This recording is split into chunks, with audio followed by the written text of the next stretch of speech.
Okay, welcome back. This is Chapter 2. So Chapter 2 is the opportunity for us to actually do something. So you're going to be creating HTML files now rather than just listen to me yap. So as always, we're going to start with the learning objective. So let's do that now. So describe HTML, XHTML, and HTML5. Identify markup language in a web page. Okay. Use the HTML, head, body, title, and meta elements. Configure the body of a web page with headings and paragraphs and all the rest of this stuff. Configure text with phrase elements. I use the term decoration, not phrase. Configure web page using the new stuff. Configure special characters. Use the anchor element to link. Create an absolute relative and email hyperlink, and do a bunch of other stuff with documents. And then test your web page to make sure it's legit. Okay, so that's exactly what we're going to do. All right. So on page 26, let's go through some background before we get into the actual coding.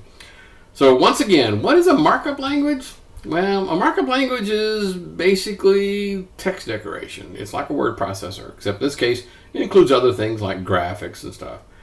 So it's based, in our case, HTML is based upon the standard generalized markup language used as a cookbook to produce this set. Okay. So HTML is like an application of SGML. Okay. It uses tags. We already talked about that. Now, tags are kind of weird. If I go in here and I create a tag, and I'm going to call it, I don't know, head. Typically, somewhere in the document, there's going to be a /head. So in other words, there's an opening tag and ending tag. And the ending tag has the exact same word, except it has a slash in front of it. So that's the beginning and ending tags. And so you're going to use this a lot. For example, inside head, for example, I might have like a title. And so I would use, whoops, can't spell with the flip today. Title, this is my title, /title. Okay, so in this case, I have the beginning tag and the ending tag on two separate lines. And here I have a beginning tag and ending tag on the same line. It's kind of sort of my choice. A little later on, we're going to talk about some of the aesthetic rules on how to make this prettier and easier to maintain. But for right now, just know that tags have opening tags and closing tags. There are a couple of exceptions. When we get there, we'll talk about it. There's a thing called a self-contained or self-closing tag. Whether they're instead of done in pairs, there's only one of them. But when we get there, I promise we'll talk about it. XHTML, we mentioned that last video. This is basically designed for data. So you could, instead of having predefined tabs, you can make up one. You can make up one saying phone number or first name or last name or shoe size or mother's maiden name. XHTML was the combination of the two. Very, very strict formatting. I mean, very strict. In fact, most people didn't like it because it was so dang strict. And then, of course, the current one is HTML5. So HTML5 was published in October 2014 as a recommendation. So recommendation is the highest you can go. 5.1 was in November of 2016. The current version of the HTML5 recommendation is at version 5.2, which was approved just about a month ago. At the beginning, you need a way to tell the web browser which one of these standards am I using. Am I using HTML4 or XHTML or HTML5? I need some way of telling the machine what to expect. And so there's a tag at the very top that's called document type. And this is kind of a weird one. It's not a normal looking tag, so I'm going to go ahead and type it in. I'm going to use an exclamation point. Cool. And then just type doc type and then HTML and then close. Okay. So that's what's considered a document type definition, a DTD. It talks about how do I tell the browser what standard I'm written to. That's all there is to it.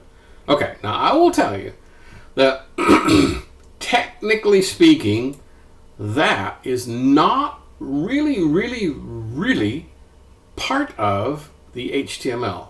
It's not really part of your HTML document. It's like metadata. It's the first line that tells you what the contents of the rest of the document is. So that first line really isn't part of the content. It's just telling you what type of content we're using. Okay, cool.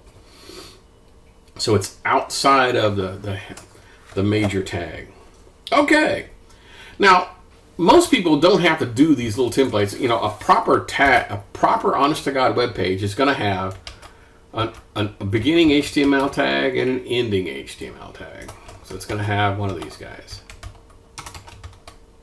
Dang. Okay, it's also going to have a head. It's going to have a body. And probably a slash body. Okay, that's kind of like an awful lot of typing, isn't it? Right? I mean, I basically have to have all these components every single time that I create a web page.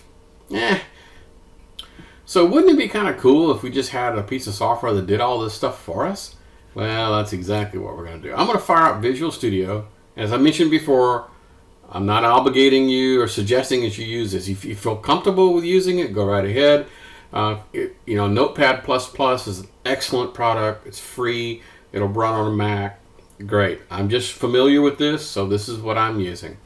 So I'm going to go here to start this guy up, and I'm going to say File, New, Project. Now, of the projects, I'm going to pick Web. Now, down here, it's going to tell me where it's going to go. And this is something you're going to have to pay attention to, because when you do this, you're going to have to know where this stuff went, because you're going to be zipping this up and sending it to me like as an assignment. So you kind of sort of need to know where your files are. So here's the thing called projects. And so let's pretend like this is assignment 1. So I'm going to go here to this name, and I'm going to call it assignment 1. Okay, just so it makes sense. Okay, so here we go. And so now it's going to ask me what kind of thing. I'm just going to pick an empty web page with nothing in it, because it's asking me all sorts of fancy stuff that only programmers know.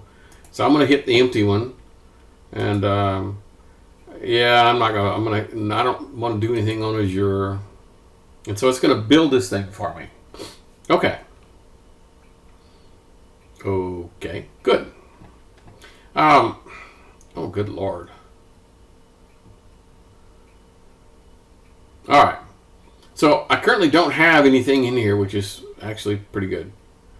What I'm going to do is I'm going to go here. I'm going to right click on this thing that's highlighted, and I'm going to say I want to add a new item. I could just go directly here to HTML page, but I just want to show you that there's lots of choices, and I can change the name of this thing, because HTML page 1, doesn't that sound a little funky? How about we call this one, I don't know, and I'm gonna call it index, and I'll explain the reason for that a little later. Index. And ta-da!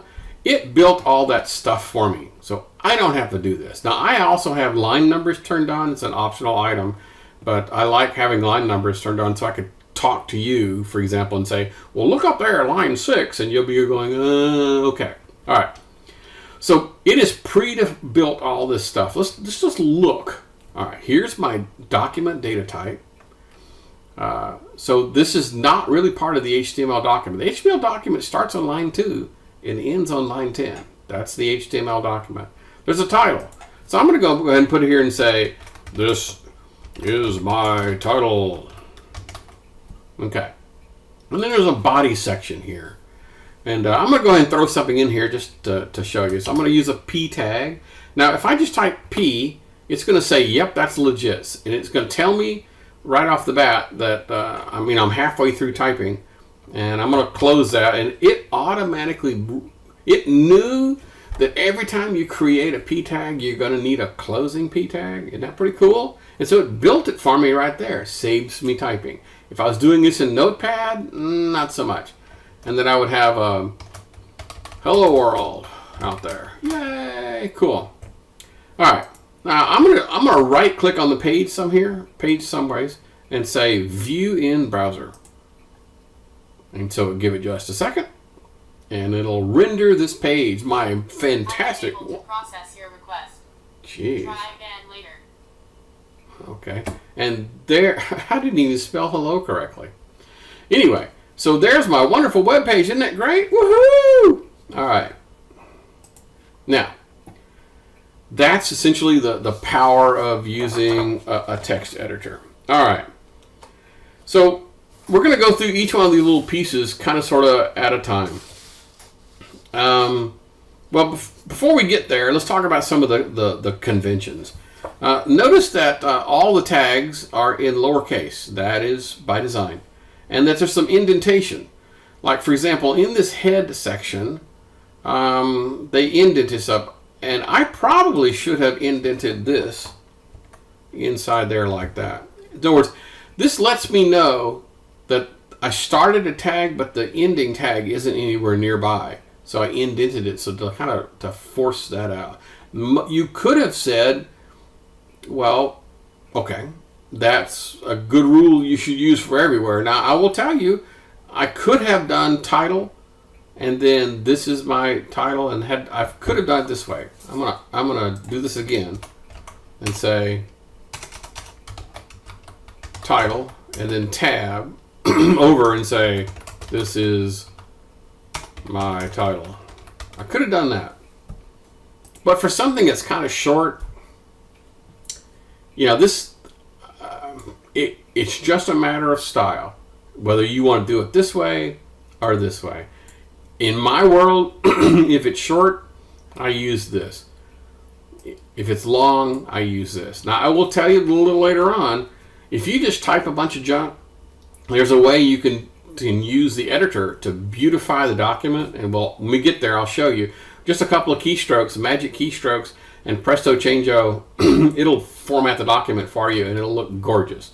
So you could just be a slob and just type and then have the machine fix it afterwards. I hope you don't do that, but hey. So most of these major tags, you basically start on the same line. That's what we're talking about. So on page 28, they go into a little bit more detail. The HTML document, it has an opening tag. In their world, you can have some attributes in there. It has a closing tag. Then we have a head tag. So the head tag is basically the stuff that does not actually show up inside the browser window. Okay? In other words, the only thing that showed up inside the browser window is this guy right here, the hello world. This, it appeared, but not inside the window. Let me draw it one more time. I'm going to do this. So, this is where it showed up. The title inside the head doesn't show up inside the window. It shows up on the title bar, in this case, the tab. This is where the title came. So it's not inside. Okay, cool. So things that show up things that appear inside head do not get rendered inside the page. All right. The meta tag. Meta tag is one of those interesting tags that it's kind of sort of like the document type. It's one of those tags that basically says, so maybe there's some more information. Yes, you've told me that the document type is using HTML5. Thank you. But what language are you using? Are you using English? And what character set are you using? Well, in this case, I'm using a character set. Don't worry about what it means. A character set called UTF-8. Okay, cool. And then we have the body tag, and that's where all the stuff actually goes. Okay, this is a good place to stop for the 15-minute mark. We'll pick this thing up again in just a few.